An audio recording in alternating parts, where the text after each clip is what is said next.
2025 तक ऐसी कुछ व्यवस्था की जाएगी कि इस सृष्टि में पाप और पुण्य को बैलेंस किया जा सके। और जब आपके मुंह से 2025 सुना ना तो मैं हिल गया अंदर से। मैं क्या उसका लिंक कहीं न कहीं लिंक है उसका, जो हो सकता है मैं भी इस दरबार से लिंक हूँ, मुझे नहीं पता। और आज दरबार वही कर रहा है जो शायद उस टाइम सोचा गया हो। एक्चुअली क्या है गुरुदेव, मैं 2 सपने देखता था, जस्ट बोल रहा हूँ। लेकिन क्या है, कुछ समझ में नहीं आता था क्योंकि दरबार के बारे में कुछ पता नहीं था। जब 5 हवन किए तो स्थिति क्लियर हुई। जो पहला सपना देखता था वो दरबार को ही देखता था। ऐसा ही देखता था जैसा आज बना हुआ है। और दूसरा जो सपना था उसमें एक पहाड़ी पे कहीं आश्रम है छोटा-सा, तो वहाँ पे एक गुरुजी हैं कोई। तो मैं जाके उनको जब प्रणाम किया, उनको बोला मैं आश्रम होके आया हूँ। तो उन्होंने मेरे सर पे हाथ रख के आशीर्वाद दिया और मुझसे प्रश्न किया, बोला आप तुम जानते हो मैं कौन हूँ? बोला मैं नहीं जानता गुरुदेव, आप कौन हैं? उन्होंने बोला मैं संतोष बदरिया का गुरु नागराज हूँ। वो गुरुजी मुझे पता नहीं, उस टाइम नागराज जी का नाम भी मुझे पता नहीं था, कौन है? तो ये क्या है मेरे को कौन खींच के लाए? बिल्कुल बेटा, ये सारी आपके अच्छे कर्म, आपके भाग्य, आपकी सहभागिता अच्छी रही, अच्छे-अच्छे आपके कर्म रहे, तो अच्छे-अच्छे आपके अनुभव हैं, है ना? और ये सब दिव्य शक्तियाँ तो रहती हैं, आपकी सोच के अनुसार आपके आस-पास वैसी शक्तियाँ रमण करती हैं, आस-पास रहती हैं, कि जो आपको खींच करके वहाँ ले जाती हैं जहाँ आपका कल्याण ही होना है, जिसके लिए आप बने। यहाँ बहुत लोग आते हैं दरबार में, देखते रहते हैं हम लोग उनसे, लेकिन बात नहीं करते। तमाम ऐसे लोग दिखते हैं जो पिछले जन्मों में जिन्होंने हमारे साथ यात्रा की है, साथ रहे हैं, साथ मिले हैं, लेकिन हम लोग कभी चर्चा नहीं करते उन चीज़ों की। वो एक सपने जैसा है, सपनी है, स्वप्न ही एक तरह का है।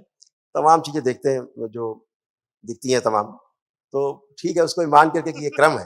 तमाम ऐसे लोग दिखते हैं यहाँ पे जो पिछले जन्मों में अपने बहुत बड़े अच्छे योगी थे। अच्छा बहुत अपने कहा जाए अपने पुरुषार्थ से वो अपने मुक्ति तक पहुँच भी गए थे काफ़ी, कुछ कारणों से वो रह गए। ऐसे भी लोग आते हैं, दिखते हैं। बहुत अच्छे-अच्छे लोग आते हैं दरबार में। तो हम लोग देखते हैं कि इनको रास्ता कौन दिखाता है? गुरु तो दिखाएगा। इनको पुरानी स्मृतियाँ हैं, वो स्मृतियाँ इस जन्म में आकर के स्मृतियों में खिंचाव होता है और वो अपने आप कहीं न कहीं से उनको पता लगता है और खींच के अपने आप चले जाते हैं और जुड़ जाते हैं। तो आगे का मार्ग उनका प्रशस्त होता है। यही होता है, सब पिछले जन्मों की स्मृतियों के साथ इस जन्म का पिछला कर्म भोग सब इसी में तालमेल है बहुत अच्छा-सा, जो आप एक अच्छा दरबार आपको मिलता है ना? एक चीज़ बोलूँ गुरुजी, अगर जो गलती के लिए क्षमा करना। थोड़ा 1 मिनट रहेगा। एक्चुअली क्या है, मेरे को योग में करता था, पहले जो गुरु थे उन्होंने योग की शिक्षा दिया था। मुझे आज से 10-11 साल पहले एक मैसेज मिला था।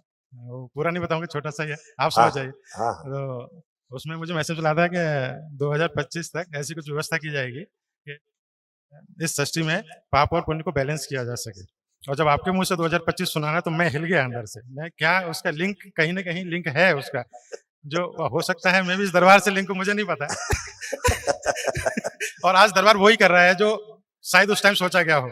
बिल्कुल, ऐसा ही कुछ है आस-पास, जी, है? क्षमा कीजिए जो 2025 बहुत ही प्यारा है। इम्पोर्टेंट है दुनिया के लिए सर।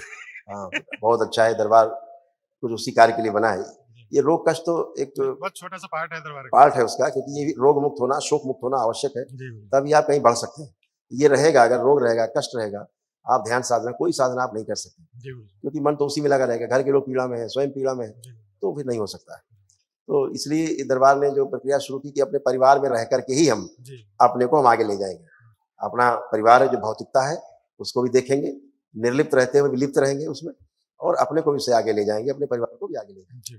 तो ऐसा दरबार ने कुछ खाका थैंक खींचा यू, है पहली बार, थैंक यू। जो जंगल में भागने वाला, पहाड़ों में भाग के चले जाने वाला मामला था, वो बंद करके और गृहस्थी में रह करके ही नहीं, भोलेनाथ और माँ अगर जो एक साथ आए हैं तो बहुत बड़ा उद्देश्य है। वो तो आप ही जानते हैं, हमको इतना नहीं पता। बाकी खुश हो आपका बेटा, आशीर्वाद बनाए रखिए। खूब खुश हो।